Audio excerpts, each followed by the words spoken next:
All right. Cool. Well, welcome everybody. I guess I'm going to talk about queen raising today. I'm excited about it. I'm gonna do most of the presentation in Langstroth language. Like I'll be showing pictures of Mike Palmer's apiaries with Langstroth colonies and how to raise queens in them.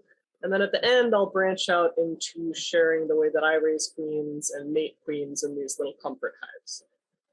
So it'll be a fun little combination process, talking about both of those things.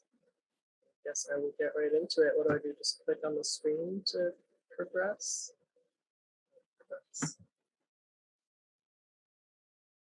And can you help me figure out how to go to the next slide? Yeah, I am going to just do your slides for you, so you can just say next slide or next. Does that sound good? Yeah, sure. All right, so let's go to next. All right, so queen raising, when can we start? This is one of the most important questions that everybody wants to know the answer to about this time of year. We all start to get itchy. I hear it is ridiculously warm up there. Hopefully some of you can confirm that for me. I don't know if that's going to last, but I also hear that willows are blooming all the way up in upstate New York. So I have a feeling we may have an early spring on our hands. I'm not totally sure. I'm kind of just all relying on my spies because I'm down here in Florida doing queen things. But when do we start? It's a really great question. So next slide.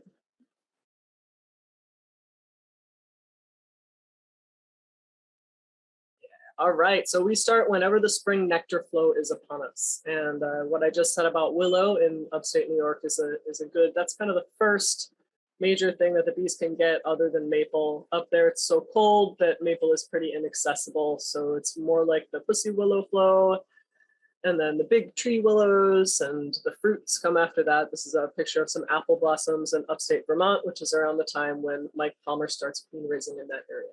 Next slide. 84 degrees here right now. Oh my gosh, I know, right? It's probably cooler in Florida. All right, so here's some dandelions. This is another really, so the last picture showed kind of the earliest part of spring that you would even consider raising queens. During that time of year, the bees are building and building inside the box in a way that you can't really see them that much. If you're in the north, it may snow. If you're kind of in the center, they may just be inactive on cold days, and you might not know exactly how much they're brooding up during that time. So when the fruit trees are blooming, you know, if you're north of, say, Maryland or Pennsylvania, then that's kind of the beginning of it. And then the thick of it is really when dandelions hit. And I know that dandelions aren't as profuse in some of those areas as they are in the North Country, like pictured here. But whatever your big spring thing is, like the first thing that comes in that just floods the hives with nectar, that's when you know that you definitely have a start date for spring queen rearing. Next slide.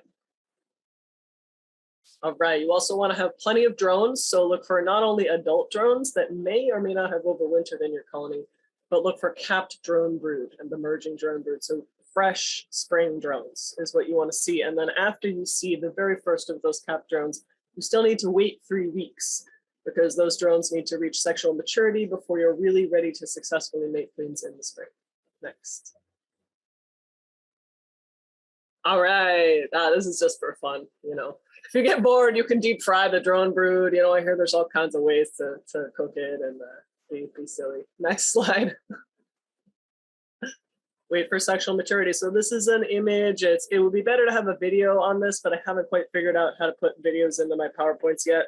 This is averting a drone. So I know this seems kind of gruesome, but essentially how you test for sexual maturity is you can take a drone that you believe is mature and you squeeze him kind of like you're milking a tiny goat between your fingers like this. And you want to be careful not to rupture the sides of the abdomen. You want all of the insides to come out of the area where he would be inseminating the queen.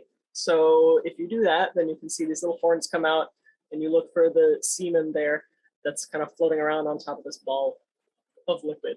It's a little hard to explain over video chat, I must say, but if you're able to watch a detailed video of this or have someone show you how to do it in person, it's actually a very handy tool and it can really change your queen rearing, because if you're trying to raise queens and your drones aren't ready, you're not going to succeed. And if you're going to sell those queens or use those queens, you're going to fail in the things that you're trying to do with them, unless they're properly inseminated. So again, gross as it is, important step. Next slide. All right, brood factories. Next.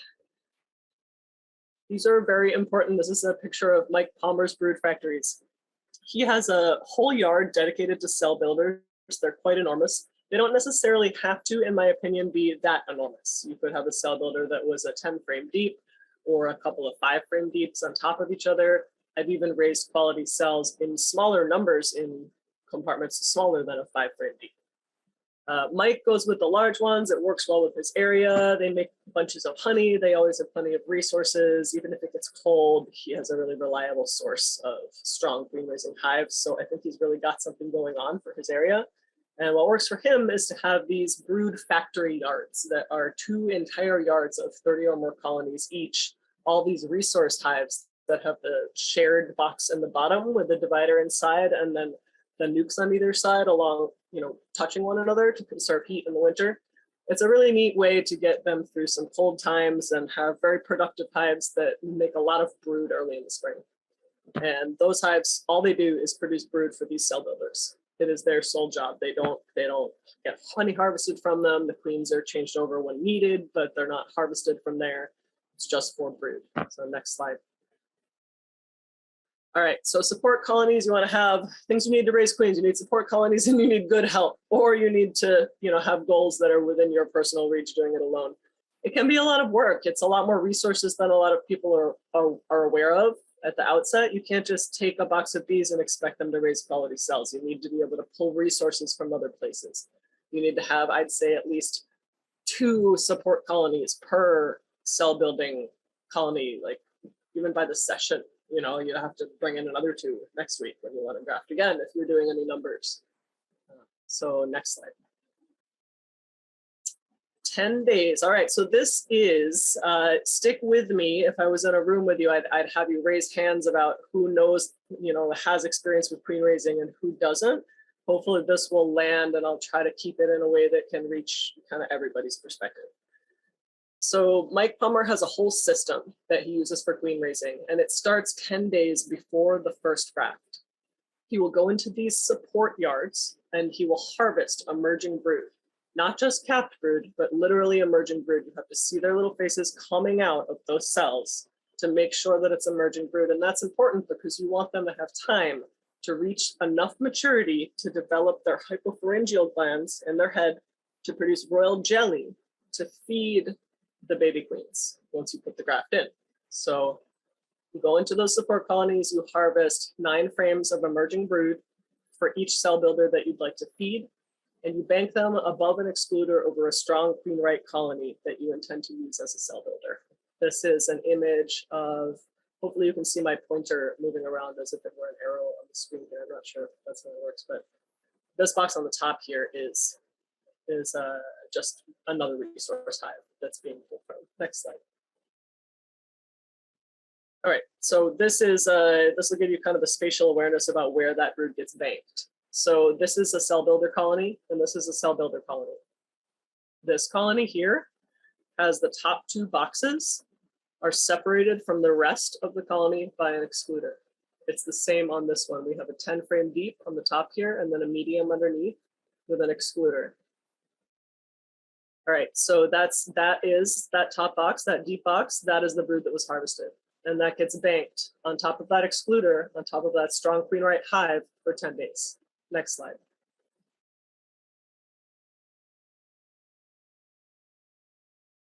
This is what those same 2 hives look like having started to work them.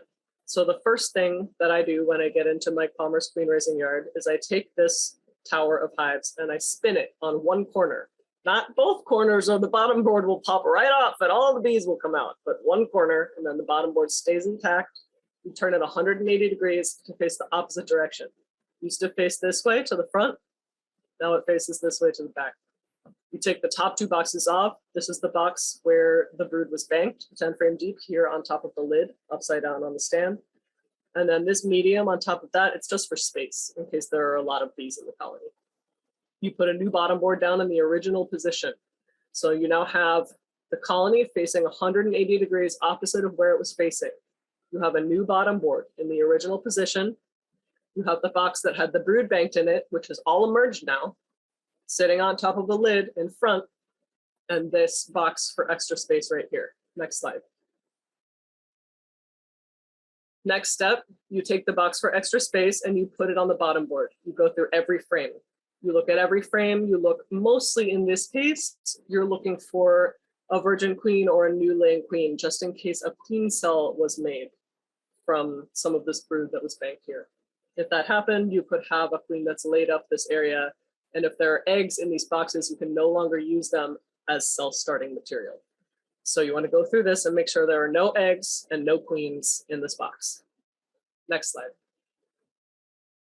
Next step, you put this box, the 10 frame deep, on top, and you go through it in the same manner. If you're concerned that there may be a queen, you want to keep these two separated and go through this one, the medium on the bottom board, and the deep on top of the lid, so that if there is a queen, she can't run to the other box.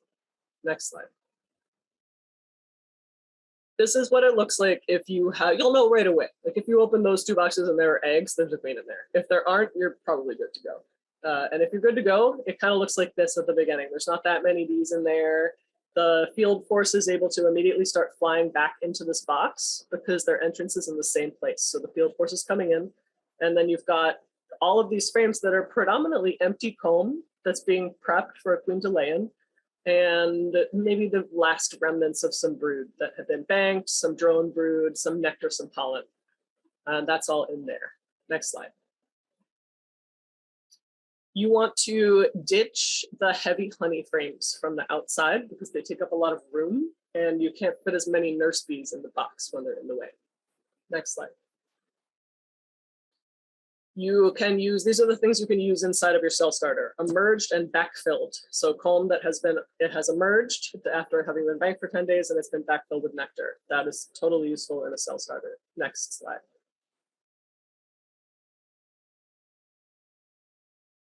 You can also use mostly emerged. So this is the characteristic brood pattern here of emerging brood. You've got this large oval shape where the queen has laid in her spiral pattern. And then you have some brood that still hasn't emerged. As long as there are no queen cells, and I mean no queen cells, like go ahead and brush the bees off and look at every inch of that frame. And if there are no queen cells on it, you can use that in the cell starter. It's actually kind of good to use it in the cell starter because the brood pheromone has some, in my opinion, beneficial effects. I don't know exactly if that's scientifically true, but I think it works. Next slide. All right, check for cells of all sizes. If you're absolutely sure that there are no cells going into your cell starter, check again, because you really don't want to have any cells in there. If you have a cell in there, it's all for nothing. Next slide. You also want to keep your eyes open, even if you don't see any eggs. Even if you are like 90% sure, you always want to have some small percentage of your brain just aware of queens. What if I see a queen? If you see a queen, grab the queen. Definitely grab the queen in this situation. Like if you're prepping a cell builder, you want to have any queens in cages. Next slide. All right, she might be hiding. So, keep an eye out for her abdomen stuck down into a cell or her head stuck down into a cell. Next slide. If you do find a rogue queen, you just grab her and you cage her, and she's probably going to be a great queen. You can use her in a split. You could do a number of things with her. If this is frustrating and you still want to use this cell builder, kind of a hack is that you can remove all the frames that have eggs and switch them with frames that don't have eggs from another hive. The field force will still be there. If you shake all the frames before you transfer them, then the nurse bees will all still be there. So that is a viable fix in a pinch, but it's a lot of work and it's frustrating to have to dedicate a whole other colony to that round of cells. This particular queen right here is a rogue queen that I found in a cell builder at Mike Palmer's, who I took home, and she did quite well in the apiary. I was glad I found her in the end. Next slide. Next thing you're going to need in the cell starter is pollen. Mike Palmer likes to collect his pollen with bottom entrance Sundance pollen traps. They work really well. They're like a basket. It knocks the pollen off of the bee's legs as they're flying in, and it collects this beautiful jar of pollen. And it feels like opening up the bottom of your hive and finding a trough of gold. It's really lovely. So he puts that in the freezer and he keeps it for the whole next season, and then he'll grind it in the coffee grinder and pack it into the cells fresh. He only does one side, and it's the side that's facing the graft. Next slide. This is a close-up of the way the pollen is packed into the cells. It's best to use kind of dark old comb for this so it doesn't collapse under the pressure of the fingers when you're trying to get the pollen in. If the pollen is too grainy, the bees will just throw it out the entrance. So grinding it in the coffee grinder is a very helpful trick for supplementing with natural pollen. Next slide. This is a picture of Mike taking one of these pollen traps out. Next slide. And this is a picture of the cell builder ready to go, except without the additional nurse bees from the mother colony, which is here. So this is the slot right in the middle here. This empty space is the slot where the graft will go in. And then the frame directly in the middle here has the pollen face right next to the slot. Next slide. Once you're at this point, there are a couple of ways to go. Mike Plummer always uses a shaker box. I really like them. They make things very simple. They can be tricky to use with foundationless comb or with, different hive types because you have to make something before you can use it. With Lang's, this is simple. You just attach an excluder to the bottom of the 10 frame or even a honey super, but the 10 frame makes a little more space. And then you place it on top of the cell starter box that you have prepared. And you proceed to shake all of the nurse bees from the center of the brood nest of this mother colony into this box. Next slide. So shake in the nurse bees. Here we are back at the original picture. Just to bring it full circle, I'll do a little bit of review. These are the two colonies that we originally saw in the first picture on this journey that we're taking together. This is the one that we turned around 180 degrees. And there is a shaker box now on top of it in the original position. Next slide. This is a picture of the same two colonies from the other direction. So to give you even further perspective, this is the one we've been working on that was just on the right in the previous photo, and this is the one next to it behind it. This that now comes into more prominent focus is the mother colony that is going to be unstacked box by box onto this stack here. So I will take this mother colony and I'll take the top box, which most likely will have honey in it.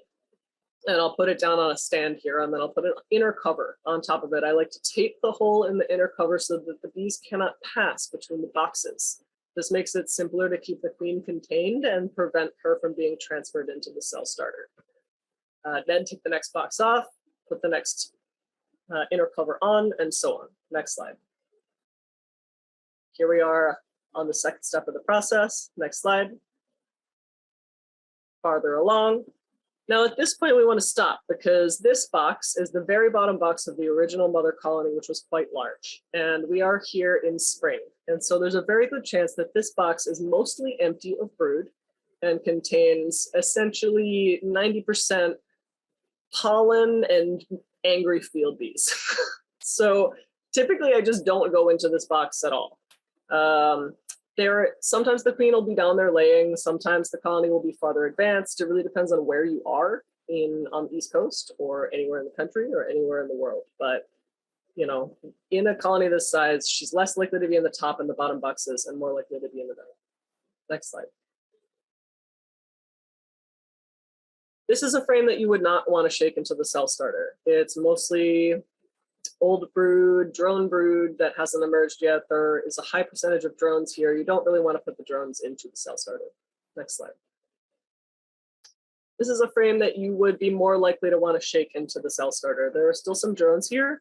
I can't tell from this photo if there is open brood on this frame or not.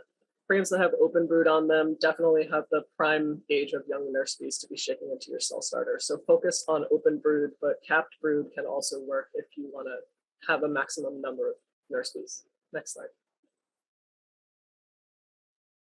The shaker box is great because you can see the queen.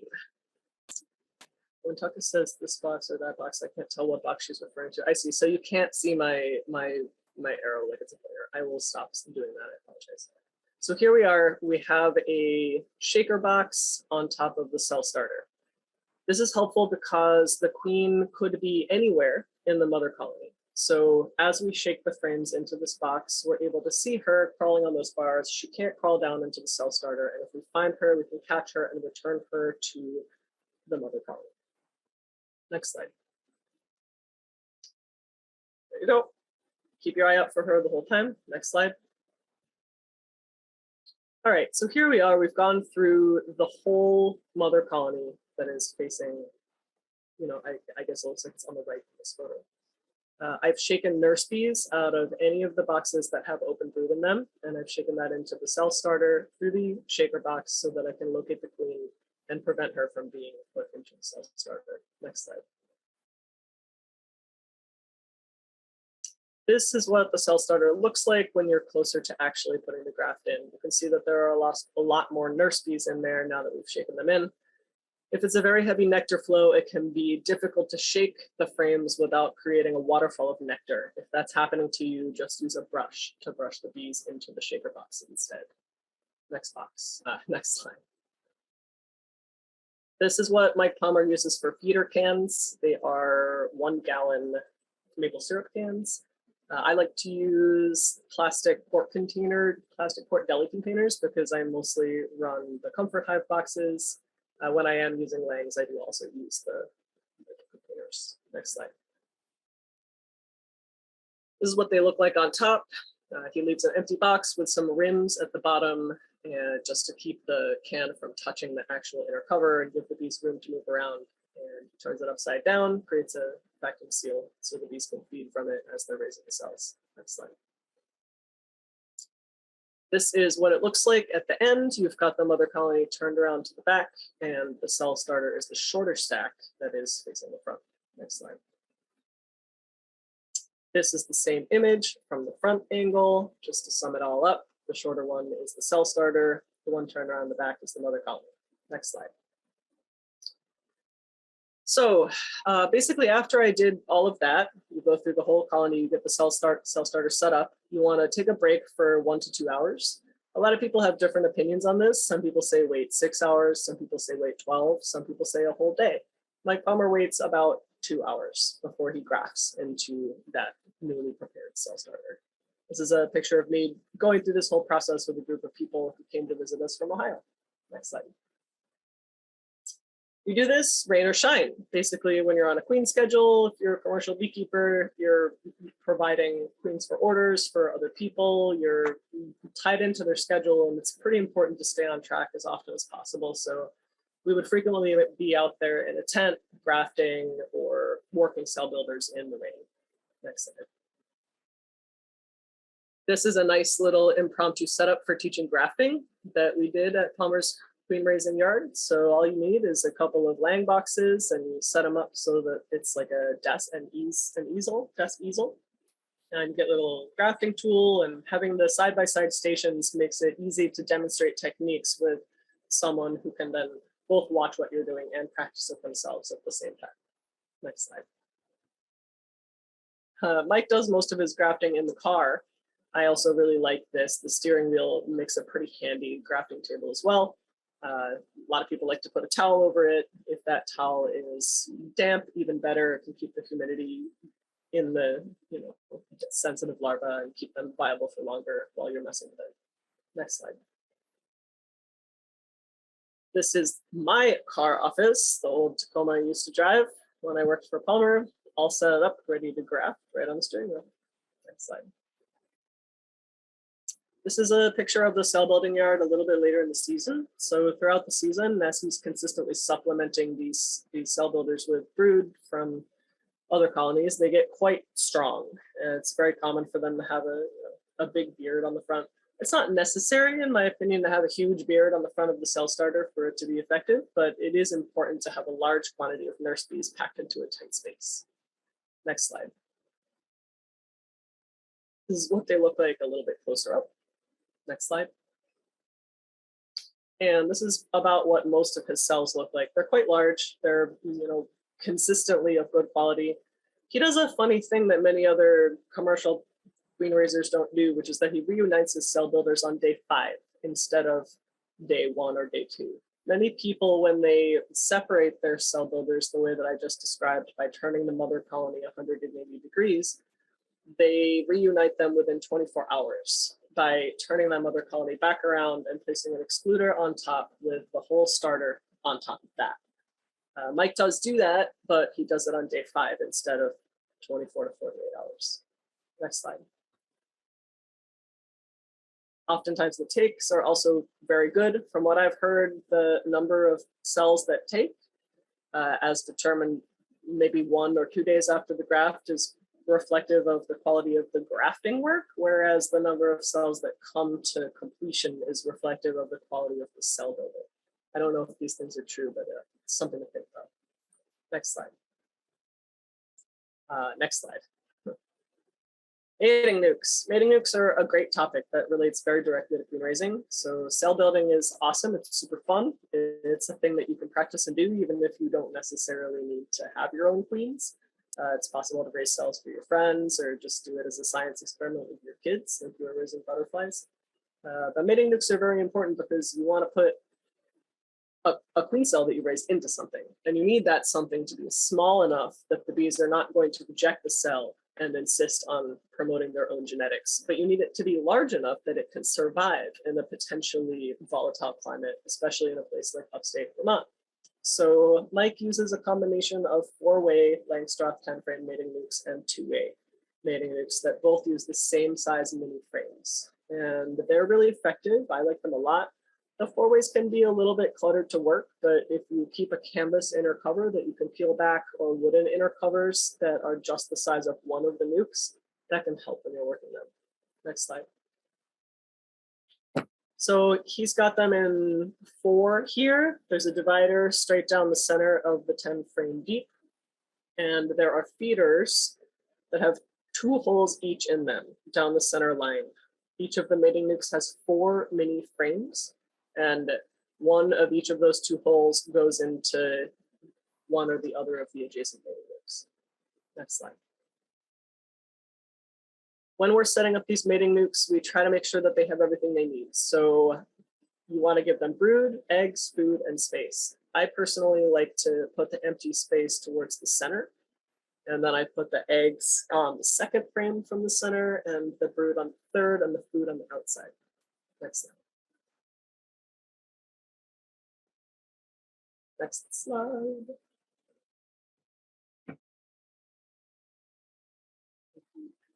When Mike packs them up, oh, skip one. Thank you. When Mike packs them up, he wraps them up like presents, really. They look really cool there. So he puts a little strap around them and he leaves the entrances open.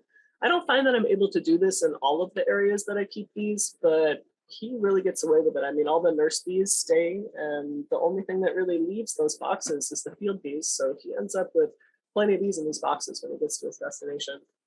And he will take these from overwintered yards that are specifically for overwintering mating nukes on mini frames, and then move them to the mating yard that is a temporary yard for the summer. Next slide. This is a picture of the team with all the leftover brood that we couldn't fit into the mini mating nukes, which we made into a giant tower and left to make honey. Next slide.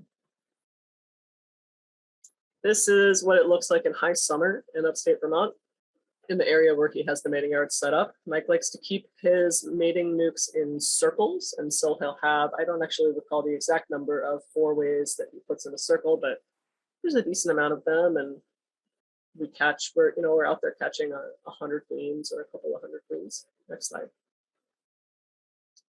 We work as a team often. There will be a lot of people out in the field. It's a really great teaching opportunity. I love queen raising in an environment where we can kind of share education and resources. And it kind of became a party often in the late after, Vermont afternoons. We would be out there catching queens and just talking about bees, and it can be a really fun time. Next slide. This is Mr. Cork, who his signature move was to dice up the mini mating nukes like they were turkey with his 2 hive tools. That was always an exciting moment. He would hand a frame to each person, and then whoever had the queen on their frame would bring it to Mike, and Mike would mark and cage the queen. Next slide. Here he is marking the queens. Next. This is a picture of a queen that has just been marked, being held by the thorax. If you are going to handle queens with your hands, it's important to hold them by the thorax, never by the abdomen or the head. You don't want to touch their antenna, and you want to stay away from their feet, because both of those things are used to transmit pheromones to the colony, and if you damage them, the queen won't be as readily accepted. Next slide. The International Color Queen Marking Code can tell you anywhere in the world what year a queen was raised in.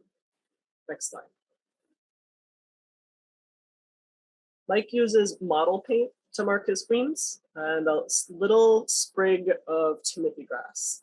I really liked that. I thought it was a very effective method, but I also like the paint pens that are widely available from any art store or the bee supply catalog. Next slide. Putting attendants in the cages is important. I like to put 5 or 6 in the JZBZ cage, and I think Mike puts up to 9 in the 3-hole cages. Next. This is a bunch of queens of Mike's that are packed and ready to ship in the 3 holes. He makes the fondant himself and packs it in the cages the night before, and they're all ready for the queens. The next day, we all help put the attendants in at the end after the catch. Next slide. I took that photo out. Next slide. All right, so let's go next slide, and I will start to talk a little bit about some ways to employ this with different types of hives. Next slide. All right, so this is an image. There's kind of a series of images here, and I'm gonna kind of free-form talk, so we could even start to get into some questions related to these images if you want to as we go, but I'm just gonna talk a little bit about the mating yard setup that we were running when I was working with Sam Comfort of Anarchy Apiaries. So here we have a large mating yard for that time. This is probably about 400 total nukes. You can keep them in all sorts of arrangements. These days, I work alone, and I typically keep them on pallets. And I like to keep those pallets either on cinder blocks or stacked 4 high. Stacking the pallets 4 high is nice because then they don't break and sag in the middle. And when they do break, they're more easily repairable because the whole surface area is there. You can also just tie them to each other for hurricanes versus the milk crates, which really can't be tied down for hurricanes at all. But the nice thing about the milk crates is that they're very light and portable, and they're cheap, and so you can set them up kind of anywhere. You could set up a pop-up mating yard, on your summer vacation in Michigan if you feel like it.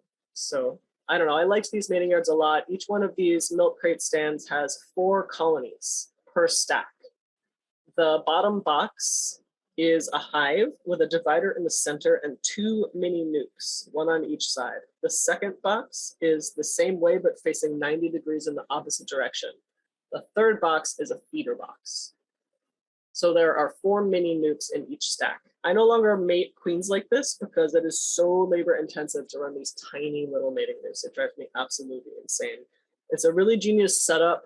I think it's amazing. I could make so much money by doing it, but it's difficult to get to them with enough frequency to really keep the system going because you have to be there, by day 21. And if you don't get there day 21 after you put a cell in, you're going to have all these tiny little swarms just all over your mating yard. So, things to consider about size of boxes.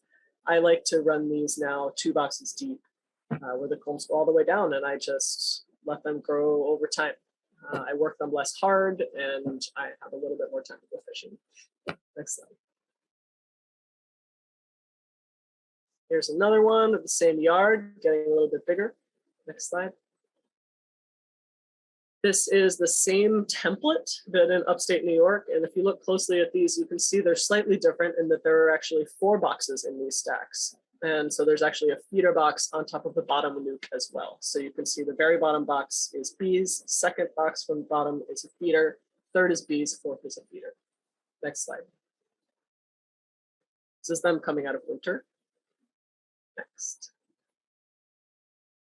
And this is another Florida mating yard. Just another example of how they can really be set up anywhere. This is a fruit tree grove located in an urban area directly adjacent to a golf course and alongside an extremely wealthy, developed suburban area. And it's this beautiful field full of mango trees and lychee trees, and the bees are just really, they thrive there for the time that they were able to be there. And it's it's a neat thing to see that you can really make queens and keep these in a lot of different spaces. Next slide. This is another mating yard in Florida that was at an old nursery. The building in the back is a school, and there's also a brewery adjacent to this property. Next slide. Same yard from a different angle. The black, I will say the black landscaping fabric, it really goes a long way if you're anywhere near the southern states and you have a hive beetle problem. It can be extremely helpful to have that black plastic fabric on the ground, because it can prevent them from reproducing in the earth below the hives. Next slide. This is a very dreamy picture of a yard setup, mating yard setup, also with these little comfort hives. Next slide. All right, another thing, cell builders. So you can actually raise cells. How am I doing on time? It looks like I have about 15 minutes. Yeah, that's right. So cell builders, next slide. You can actually raise cells in like just about any box that you can figure out a way to get, bees in. As long as you can also get them out and then get to the cells and cut them out without hurting them, you can raise cells in that box. So these little comfort hive boxes are perfectly adequate for raising cells. You can make grafting frames for them by cutting apart Langstroth frames, or you can use old top bars, or you can just use the bottom bar of the Langstroth frame and stick the grafting cups directly into that. There's just a wide variety of options. You can get those little push-in plastic cell cups and put them directly into the comb. There's a lot of ways to do it. Next slide. This is just a reiteration of different types of boxes and the amount of bees you want to see clustered into them for raising cells. So in that last slide, although the box was smaller, you saw that the proportional volume of bees overwhelming the box was about the same. I adjust for box size when, depending on the number of cells I'm expecting. So I wouldn't expect 50 cells from the last photo, but I would definitely expect at least 50 cells from this photo. Next slide. This is my comfort hive mating yard in upstate New York from about 5 years ago. Next. This is what one of those canoe hives looked like. I haven't used these in a while, but they're a neat example of kind of a mix of a top bar and one of these little box hives. You can use them as cell builders horizontally. We had this whole system going where we were feeding brood, like Mike Palmer style, into them, and then removing the extra nectar as they filled it. And we were able to kind of cycle through that way and use them for several rounds of cell building throughout the summer and the whole season. Next slide.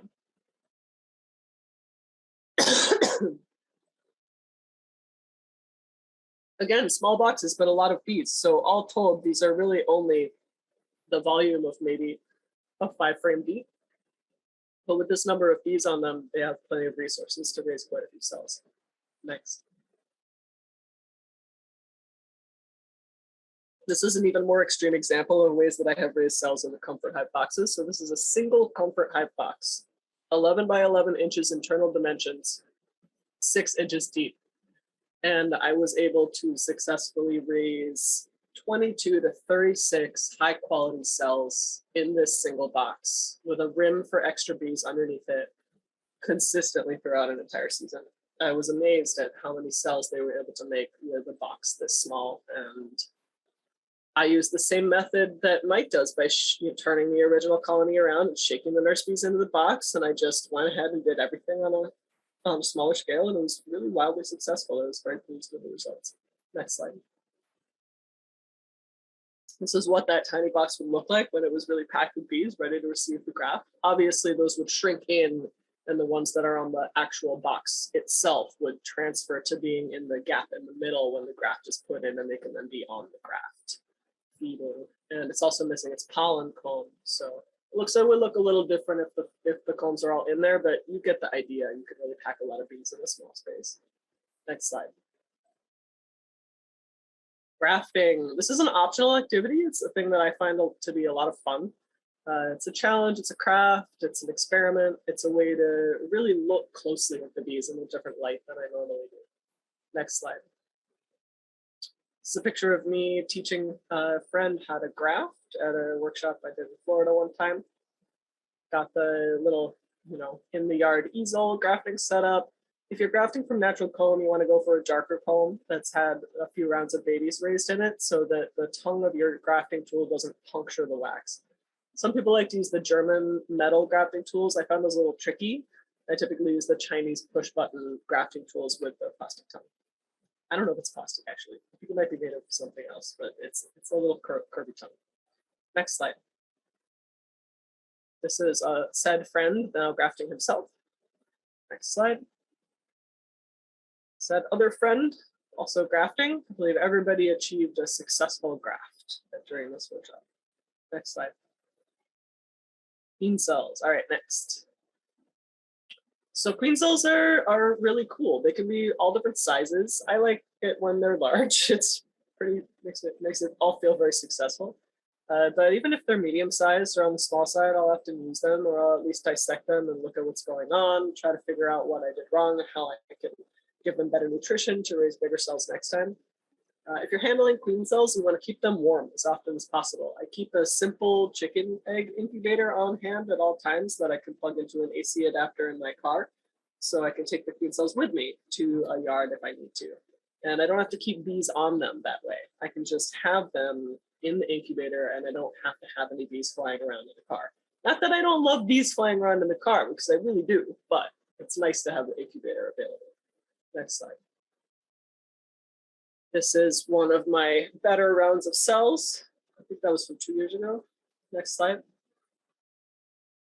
This is a perfect take on a graft. You can see that they have taken because they have a little bit of wax coming off the bottom of the cups. Next slide. And this is that graft having come to also a perfect take at the end. That's always the most satisfying, when you get the perfect take right after the graft and then they're still all there when the cells are ready. Next slide. Queen bees. All right, next.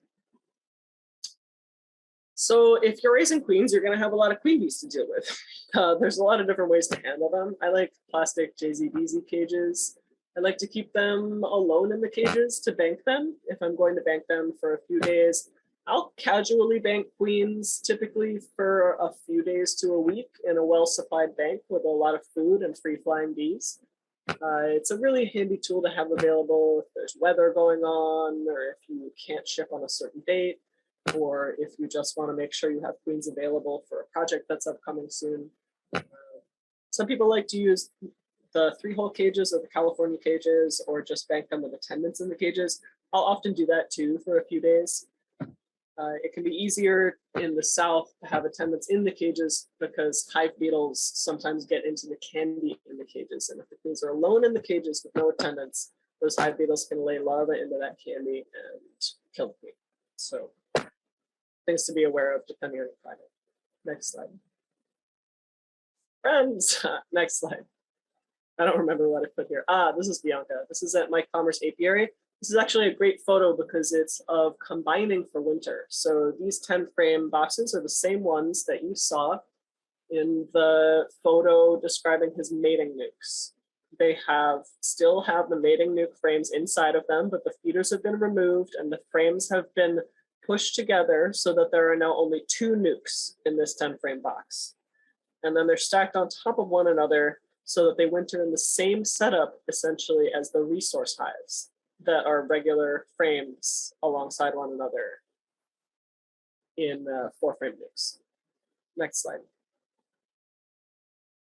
This is a Florida picture of a workshop for a bunch of people catching queens in comfort hives. Next slide.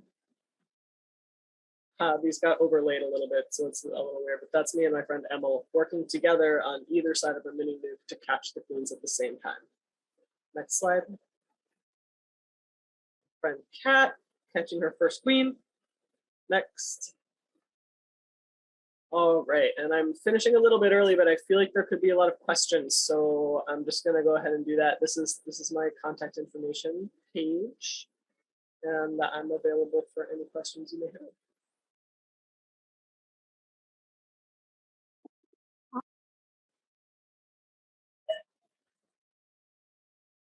Noted.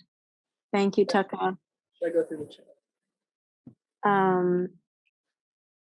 B has pulled some of the questions from the chat so they can read them to you, unless I love that. you can see them. And if you have a question, you can do two things. You can either put it in the chat, or you can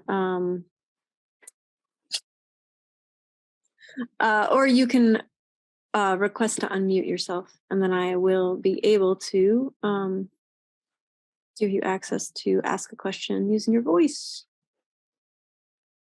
Let me stop the share so I can see folks.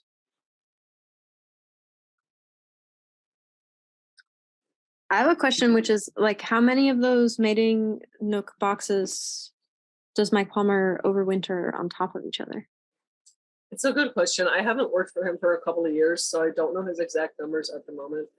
And I am trying to think back on exactly how many he had back then. I know he raises about 1,000 queens or a little more in a season, and his season is only about 3 months. So I want to say he's catching, like, do you know, Ange, do you remember how many queens Mike was catching per set? Per set? No. When we were there, Maybe 100. yeah, B is saying maybe 100 or 150, but I feel like a lot of people for that many, but oh yeah, I mean, it was always a party. Yeah. A big educational party. But yeah, I want to say it was about 100 a week-ish, give or take. But we were also catching, it wasn't weekly, we were catching every 4 days because he's on an overlapping 8-day schedule. Yeah, so twice a week. Yeah, he's grafting and catching every 4 days. Right. Wow, that sounds exhausting. Mm-hmm.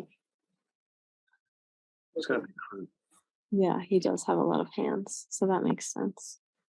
Yeah, I'm running mine a little bit different. It's more or less the same volume, although I expect it to expand to be possibly twice that by the end of this year. It's a valid part, but I like to put it in different setups. Like sometimes I like to do it all at once and not work for me. Do you you're saying you're doing like 2 catches a week? Like you're working on overlap? No, I'm not. I'm on a 7-day schedule. I'm not on a schedule. I just, when I have big orders, I raise a bunch of queens for them, and then I do that, and then that's it. But if I am on a schedule, it's a 7-day schedule. Yeah, got it. Oh, okay. Here we go. You got questions? Yeah, someone's asking about Hold on, I gotta turn this around so I can read it. I'm a little bit frustrated. using swarm cells. Okay, so someone says this might be a weird question. I don't think there's weird questions, but I'm going to read it anyway. This person saw someone post in a beekeeping group on Facebook that they took swarm cells from one colony and used them in another colony. Is that common practice? And I think you mean like on the spot queen rearing, like cutting cells out of one hive when a hive's about to swarm and then introducing them to a queenless hive. Practice of using swarm cells. Yeah. Is this a question? I do it. I do it all the time. I'll do it if they have them.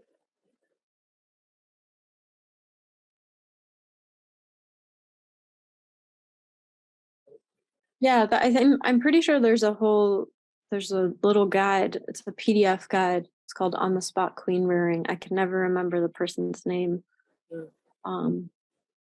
Talks through, just basically what to do if you find a bunch of queen cells. That talks a little bit about that practice. Yeah, I like to split them up by the frame. If you're not confident handling the queen cells, it's best to just take a frame with a cell on it and put it into your split. And it doesn't matter how many cells are on that frame. It's fine if it's 5. It's fine if it's 1. Just make sure you leave a cell in the original box. And if it's a very strong hive, you can make more than one split from it. Just make sure each split has a cell in it. That makes it easy. What are you doing for cell raisers these days? What are you raising them in? I'm using Langs. Yeah, it's just it's easy to keep them around, and I bring my removals to my house to keep an eye on them and make sure they do well. And so I have constant new resources coming into the house, and it's just easy for me to put those in lands and have kind of a stockpile of things available. So you're always able to sort of get the brood and food resources you need from those. Yeah, and if I'm short on brood from my own operation, I can, and I want to focus. If I want to keep all the comfort hives full of brood that's being used for actually raising bees, then it's beneficial for me to be able to accept a supplementary laying brood from friends and collaborators. So yeah, I can't do that if I'm only raising cells in the comfort hives. So I tend to keep things around to be able to use that as a resource. yeah, we like them too. It's also like how, for me, it's how I learned how to graft and make cell raisers. So like the recipe feels very intuitive versus it always feels like a bit of a wild card doing it. And pardon me 1 second, my dog just ran out the door. I have to close it.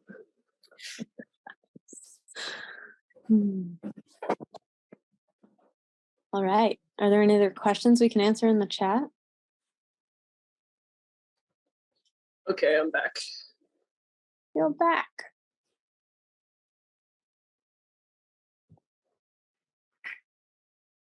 No other questions, huh? Should I do another presentation? Are we going till 7:30? Yeah, we don't have to go till 7:30 if there's not extra questions. I really appreciate your presentation, Tucka. I think it was excellent. I like how you take us through like the step-by-steps of multiple systems to be able to really see how to apply it across different systems. Cool. Yeah, that was kind of the goal. I mean, that was definitely why I set it up like that. Mm-hmm. But hopefully it landed for the audience and people got something out of it. Yeah. What else do I have? Do people have any other interests, things that they want to hear about regarding my operation while we're here? What are your plans for this year, Tucka? Your big dreams? Really, just queen raising in Florida, I'd say, is the main thing. I'll be up north. I hear there are survivors. Reports are starting to come in, so I'll raise some queens from them for sure. Probably won't haul bees north this year. Probably trade some queens for a few nukes to play with in New York from a friend who's raising bees in. Nice. Yeah. Sorry that I didn't make a longer talk. If people wanted to be taken on a longer ride. I think you took us on a great journey. I really appreciate it. And yeah, I'm gonna, this was recorded, so it'll go out to the people that were here and other folks who might have questions about where to find you. Do you want to tell us your Instagram handles and other ways to? Yeah, the last page of the talk is all my contact info. Great. Might be the most streamlined to just screen share that. I'm not sure. But I can also say it. It's just my name at tucka.v, tucka.ve. Yeah, so here it is. One more time in case you want to get in touch with Tucka, ask follow-up questions, follow Tucka on Instagram or Facebook. And then I will put in the chat. Of course, I'm going to have to stop my share to do that. Links to additional information about our upcoming Queen School and opportunities to hear about more of these chats that will be forthcoming over the next little while. Tucka presented at the last Queen School for this spring of 2023. And after this, B and I are going to be heading north from Florida to Massachusetts and leading some hands-on classes about Queen School. So all of those links are in the chat and will be sent out as well with the recording so folks can join up or get more information about what's happening. And if you want to get in touch with Tucka, you can do that using the contact info that you just shared. And I'll include that in the recording when I send it out as well, so you can continue to stay connected. Thanks everyone that joined us live tonight. I hope you enjoy your evening, and we'll see y'all soon. Thanks again, Tucka. Thank you. Appreciate it. Bye. Bye.